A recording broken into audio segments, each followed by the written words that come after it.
অচেনা একটা জায়গায় বিয়ের দাওয়াত খেতে গেছিলাম। সেই বিয়ে বাড়ির দাওয়াত খাওয়ার পর ঠিক বিকেল বেলা যখন 3টে বাজে, তখন একটা মেয়েকে দেখতে পেলাম রিক্সায় করে যাচ্ছে। মেয়েটা অনেক সুন্দর। তো ফাইজলামো করতে করতে একটা ফ্রেন্ড সহ মেয়েটার পিছু নেওয়া শুরু করলাম।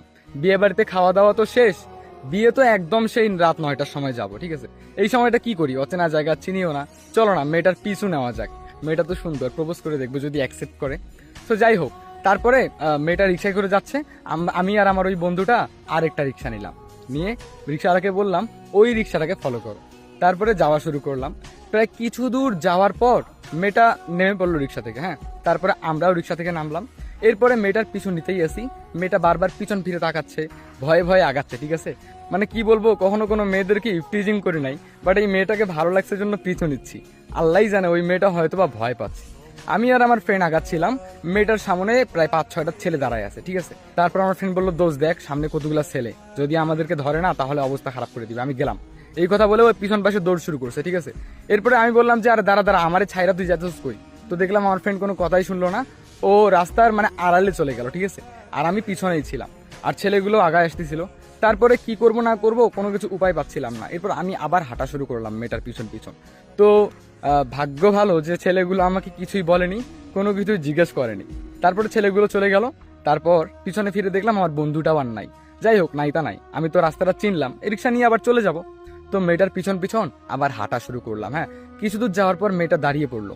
দাঁড়ার পর আবার পিছনে ব্যাগ দিল, ব্যাগ দিয়ে আমাকে বললো আপনার সমস্যা কি, প্রায় অনেকক্ষণ থেকে আমাকে ফলো করতেছেন।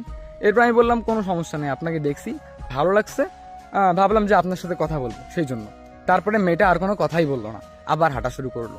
আমিও পিছন পিছন হাঁটা শুরু করলাম। দেখি যতক্ষণ না ভালো করে কথা বলো তোমার পিছনেই ছাড়বো না, মানে এইরকম ছিল বিষয়টা, ঠিক আছে।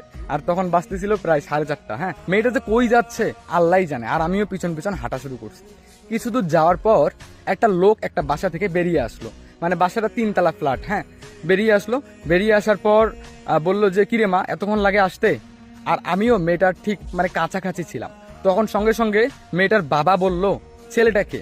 তখন মেয়েটা আমার দিক তাকিয়ে কোনো কিছু বললো না, না বলে শুধু বললো যে বাবা আমার একটা ফ্রেন্ড আজকে নতুন জয়েন করছে, সো আমি আর কি নিয়ে আসলাম আমাদের বাসায়, মানে একটু পড়াশোনা নিয়ে আর কি কথাবার্তা বলতাম। তখন তার বাবা বললো ও আচ্ছা বাবা, ঠিক আছে ঠিক আছে, আসলে সমস্যা নেই, তুমি নতুন জয়েন হয়েছো। আমি কোনো কিছু না বুঝে বললাম যে হ্যাঁ। এরপরে মেয়েটা বললো যে আসো। তারপরে আমি আমি জাস্ট মনে মনে অবাক। অ্যান্ড আমি আমার আমার বুকের মধ্যে এখন ভয় কাজ করতেছে ভাই। আমি এখন কই ঢুকবো, মানে এই মেয়েটার সাথে যদি বাসায় ঢুকি, যদি কোনো প্রবলেম হয়, মানে এগুলো চিন্তা করতেছি। এরপরে আবার ভাবলাম যে না, প্রবলেম হলে হোক গা, মেয়েটাকে ভালো লাগছে, মেয়েটাকে আমার লাগবেই। তো তারপরে বাসায় ঢুকে পড়লাম। কলিং